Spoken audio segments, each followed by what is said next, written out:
मित्रांनो, Indian overseas बँकमध्ये महाराष्ट्रासह विविध राज्यांमध्ये एकूण 750 जागांसाठी अप्रेंटिसशिप भरती निघालेली आहे. जे नुकतेच ग्रॅज्युएट झाले आहेत किंवा ज्यांना बँकिंग क्षेत्रामध्ये अनुभव मिळवायचा आहे, त्यांच्यासाठी ही सुवर्ण संधी आहे. तर ही संपूर्ण व्यवस्था BFSI SSC ऑफ इंडिया या संस्थेच्या अंतर्गत पार पडणार आहे. तर मित्रांनो, अप्रेंटिसशिप म्हणजे नोकरीसोबत प्रात्यक्षिकरित्या कामाचं ट्रेनिंग दिलं जातं. या काळात तुम्हाला पगारासोबत कामाची सुवर्ण संधी मिळते आणि ते संस्थेने सुनिश्चित केलेल्या वेळेपुरते मर्यादित असते. तर इंडियन ओव्हरसीज बँकमध्ये निघालेल्या जाहिरातीबद्दल थोडक्यात आपण या व्हिडिओच्या माध्यमातून समजून घेणार आहोत. ऑनलाईन फॉर्म कसा भरायचा, त्या जाहिरातीमध्ये निघालेले काय काय पॉइंट्स आहेत ते आपण समजून घेऊया.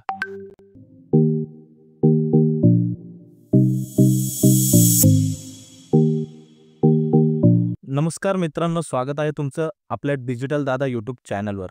तर मित्रांनो, सर्वात आधी आपण समजून घेऊया जाहिरात. व्हिडिओच्या सुरुवातीला आपण पाहिल्यानुसार 750 जागांसाठी इथे वॅकन्सी निघालेली आहे.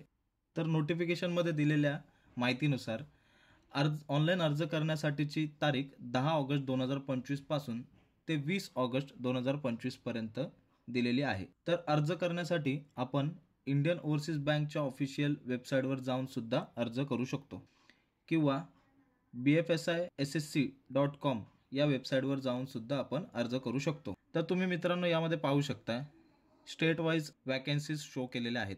तर मित्रांनो, त्यासाठी लागणारा इलिजिबिलिटी क्रायटेरिया म्हणजे पात्रतेचे निकष खालील दिल्याप्रमाणे. पात्र व्यक्ती हा इंडियाचा सिटीजन असला पाहिजे, म्हणजे भारतीय नागरिक असावा. त्याचे वय 20 वर्षापासून ते 28 वर्षापर्यंतचे असावे आणि तो कोणत्याही शाखेतून पदवीधर असावा. तसेच खाली दिल्याप्रमाणे कास्टसाठी त्यांनी थोडक्यात एक सूट दिलेली आहे.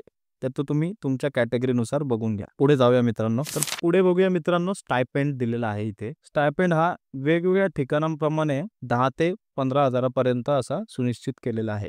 तर मित्रांनो, आपण bfsissc.com या वेबसाईटवर आलेलो आहोत. तर तुम्ही इथे बघू शकता, इथे इथे जाहिरात दिलेली आहे जी आत्ताच आपण बघितली. इथे क्लिक करून तुम्ही जाहिरात बघू शकता आणि तशी मी तुम्हाला डिस्क्रिप्शनमध्ये ती टॅग करून देईलच, तर तुम्ही तिथूनही इझिली बघू शकता. तर आपण पुढे बघणार आहोत फॉर्म कसा भरायचा आहे ते. तर आपण इथे क्लिक करूया. तर मित्रांनो, इथे वेबसाईट इथे ओपन झालेली आहे आणि त्यामध्ये आपल्याला डिटेल्स फिल करायला दाखवत आहे. तर मित्रांनो, फुल नेम भरायचे आहे इथे, जे आपले काही पूर्ण नाव आहे ते इथे इंग्लिशमध्ये भरायचे आहे.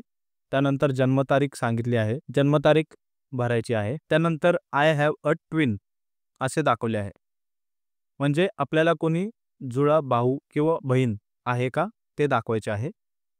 तर त्यासाठी आपल्याला यस ऑर नो सिलेक्ट करायचे आहे. जर आपण यस सिलेक्ट केले तर ट्विन्सचे जेंडर काय आहे, तुमचे ट्विन जे भाऊ किंवा बहीण आहेत त्यांचे जेंडर काय आहे, मेल किंवा फिमेल यात दर्शवून द्यायचे आहे. त्यानंतर त्यांचे नाव आणि इथे तुम्ही सिंगल आहात की मॅरिड आहात किंवा काय कॅटेगरी आहे ते त्याप्रमाणे तुम्ही तिथे सिलेक्ट करायचे आहे. जर मॅरिड असाल तर इथे मॅरिड सिलेक्ट केल्यानंतर आपल्या जोडीदाराचे नाव लिहायचे आहे, आपल्या वडिलांचे नाव इथे लिहायचे आहे, इथे आईचे नाव. त्यानंतर मित्रांनो, इथे आपला ईमेल आयडी व्यवस्थितरित्या रजिस्टर करायचा आहे, कारण जो आपण ईमेल आयडी इथे देणार आहोत त्याच ईमेल आयडी वरती पुढील प्रक्रिया आपल्याला मेलद्वारे कळणार आहे. मोबाईल नंबर आणि ईमेल आयडी मित्रांनो व्यवस्थित बघून घ्या, तो व्यवस्थित टाका, कारण तो चुकवायचा नाही आपल्याला. तर मित्रांनो, पुढे दिले आहे नॅट्स एनरोलमेंट आय डी. तर नॅट्स म्हणजे मित्रांनो नॅशनल अप्रेंटिस स्कीम ही गव्हर्नमेंट अंतर्गत राबवली जाते. तर तुम्हाला मी याबाबतची एक लिंक डिस्क्रिप्शनमध्ये पिन करेल, म्हणजे त्यावर जाऊन तुम्ही नॉर्मल बेसिक डिटेल्स भरून रजिस्टर करून जो एनरोलमेंट आय डी आहे, रजिस्ट्रेशन आय डी, तो इथे मेन्शन करून घ्यायचा. त्यानंतर मित्रांनो आपले जेंडर सिलेक्ट करून घ्यायचे आहे. त्यानंतर मित्रांनो आपली कॅटेगरी काय येते, जनरल येते, SC येते, ST येते, जी पण तुमची काही कॅटेगरी येत आहे ती त्यात सिलेक्ट करून घ्यायची आहे. त्यानंतर तुम्ही कोणत्या राज्यासाठी अर्ज करत आहात ते सिलेक्ट करायचे आहे. त्यानंतर लोकल लँग्वेज तुम्हाला सिलेक्ट करायची आहे. त्यानंतर मित्रांनो अवेबिलिटी ऑफ आधार, तर यस करायचे आहे. आणि पुढे दिले आहे अवेबिलिटी ऑफ पॅन, तर पॅन कार्ड आहे की नाही त्याप्रमाणे यस ऑर नो सिलेक्ट करायचे आहे. त्यानंतर मित्रांनो PWD कॅटेगरीमध्ये जर येत असाल तर कोणती कॅटेगरी आहे हे तुम्ही तुमच्या सर्टिफिकेटवर पाहून निवडायचे आहे. पुढे मित्रांनो आपण कोणत्या शाखेतून शिक्षण घेतले आहे ते निवडायचे आहे आणि आपले शिक्षण काय झाले आहे ते निवडायचे आहे. त्यानंतर मित्रांनो, ग्रॅज्युएशन कोणत्या वर्षी झाले आहे, 10वी कोणत्या वर्षी झाली आहे, 10वीचे पर्सेंटेज, 10वी कोणत्या बोर्डातून केलेली आहे, उदाहरणार्थ महाराष्ट्र स्टेट बोर्ड.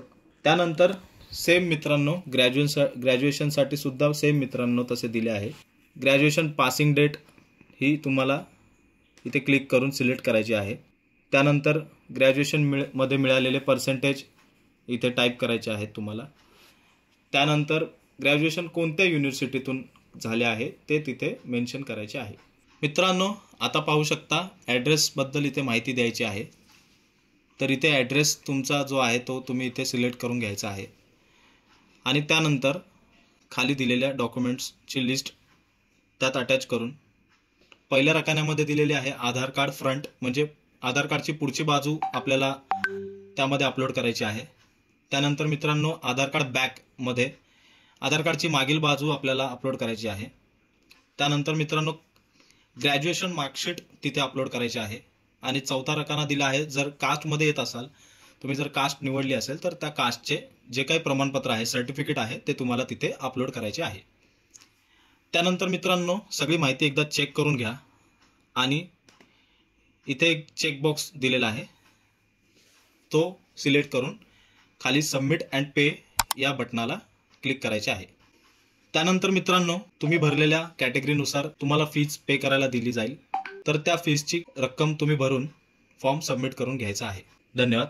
जय हिंद, जय महाराष्ट्र.